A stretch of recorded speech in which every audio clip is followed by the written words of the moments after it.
دنیای اطراف ما پر از شگفتیه، مجموعه‌ای از بی نهایت موجود و پدیده باور نکردنی.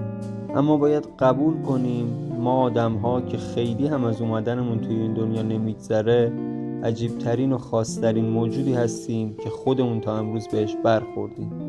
اینو وقتی بیشتر متوجه میشیم که تاریخ بشر رو ورق بزنیم، خصوصا زمانی که به قدیمی ترین شواهد و مدارکی که به دست ما رسیده نگاه کنیم. از خودمون میپرسیم که از کجا شروع شد؟ انسان چه جور موجودیه؟ این همه رشد و سازگاری از کجا میاد؟ این همه جنگ و خونریزی چی؟ راستش برای دونستن هر روایتی باید از اولش شروع کرد و رو به جلو قدم برداشت. حالا امروز اومدیم سراغ یکی از قدیمی ترین و بزرگترین سایت های سنگ‌نگاره دنیا، یه موزه طبیعی به وسعت کیلومترها. سنگ‌نگاره های سایت تیمره در منطقه غرقاب، جایی که قدمت بعضی از تصویرها رو نزدیک به 40,000 سال تخمین میزنن. این سنگ‌نگاره ها توی مرز بین گلپایگان و خمین قرار داره. تا نزدیکی اینجا جاده آسفالت و 2-3 کیلومتر آخر هم خاکی میشه، اما به راحتی میشه با ماشین‌های شخصی برای بازدید تا اینجا اومد. اول از همه لازم خیلی کوتاه توضیح بدم که سنگ‌نگاره یعنی تصاویر نمادینی که روی سنگ‌ها تراشیده یا حکاکی میشن.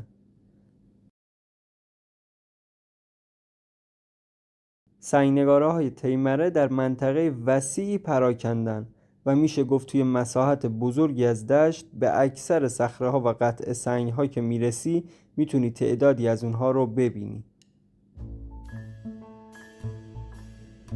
آثار بجا مونده در تیمره طی تاریخ توسط انسان‌هایی که توی این دشت‌های پر از آب گذران زندگی می‌کردن کشیده شده، از عصر باستان تا عصر اشکانی و ساسانی و اسلامی. بیشتر این سنگ‌نگاره‌ها تصاویر حکاکی شده بز کوهیه، یعنی بیشتر از 70% اونها. در واقع تصویر بز کوهی هم نمادی از خود این حیوانه که توی این دشت‌ها به تعدد زندگی می‌کرده و توسط انسان شکار می‌شده، هم نمادی از نیروی زندگی و زادآوری و فراوانی نعمته. جالب اینجاست که این نقش‌های بز کوهی عیناً در خیلی از مکان‌های دیگه دنیا از جمله ایالت نوادا و یوتای آمریکا هم پیدا شده که اونجا هم نمادی از زندگی و فراوانی نعمت بوده. این وقتی جالب‌تر میشه که بدونیم توی اون تاریخ انسان‌ها در جاهای مختلف دنیا هیچ ارتباطی با هم نداشتن و اصلاً نمیتونستن ارتباطی با هم داشته باشن، اما انگار این تصاویر رو یک هنرمند واحد خلق کرده. بز کوهی به یکی از قدیمی ترین اسطوره‌های ایران هم اشاره داره، آقای کیومرث. به باور ایرانیان باستان کیومرث اولین انسانی است که به وجود اومده. ایشون در جنگ با اهریمن بوده تا اینکه اهریمن به دنیا چیره میشه و دست آخر کیومرث رو میکشه.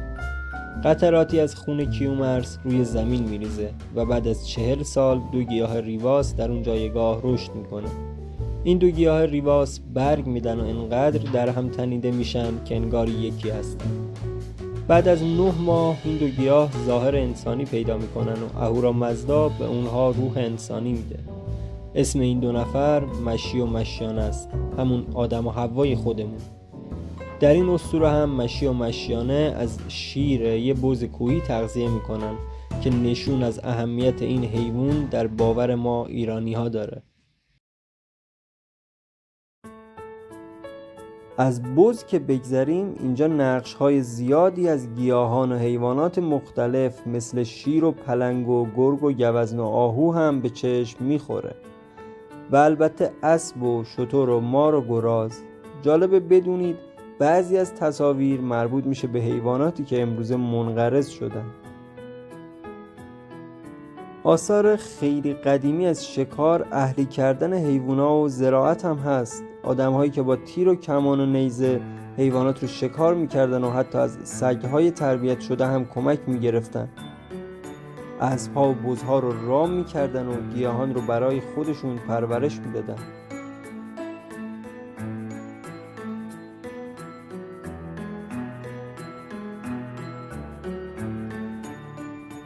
موضوعی که سایت تیمره و سایت های اطراف اون رو خاص میکنه اینه که میشه در این منطقه سیر تغییر و تحول خط رو در طول تاریخ ایران دید، از خطوط ابتدایی و علائم گرفته تا خط کوفی و پهلوی و ترکی و عبری. یه دفتر خاطرات که از چند هزار سال قبل تا چند صد سال پیش توسط آدم‌های مختلف نوشته شده.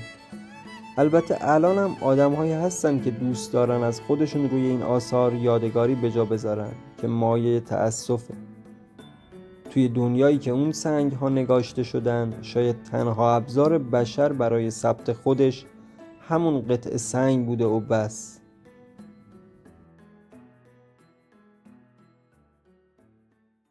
آثار ابتدایی ترین آیین‌های مذهبی رو میشه اینجا پیدا کرد.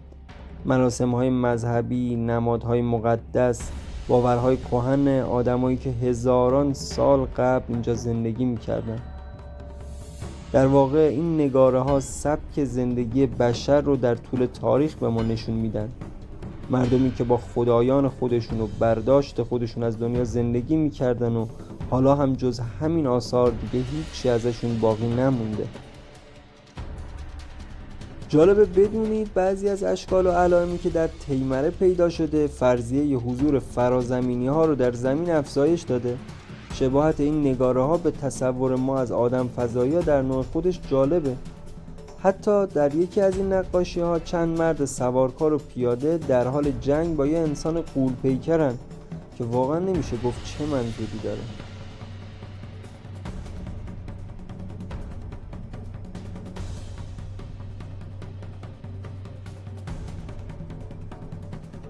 کارشناسان میگن وجود کوههای زیاد دور این دشت باعث شکل گرفتن یه آب و هوای عالی شده. آبی که اینجا بوده و حضور حیوانات و گیاهان مختلف باعث شده که انسانهای زیادی از ابتدای تاریخ اینجا زندگی کنن و این آثار رو برای ما به جا بذارن.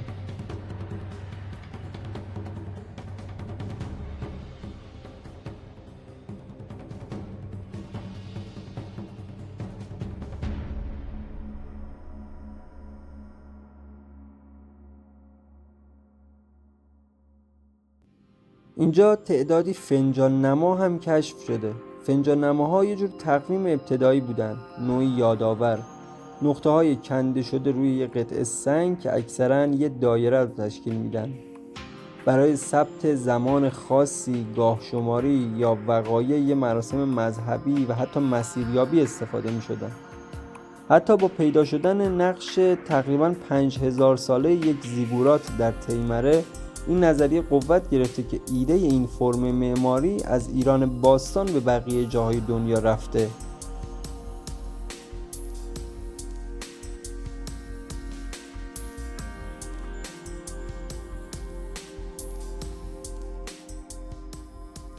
در آخر بگم که اگر برای بازدید از این سایت اومدید مراقب سنگنگاره ها باشید، روی اونها قدم نزنید و اثری از خودتون به جا نذارید. به امید دیدار.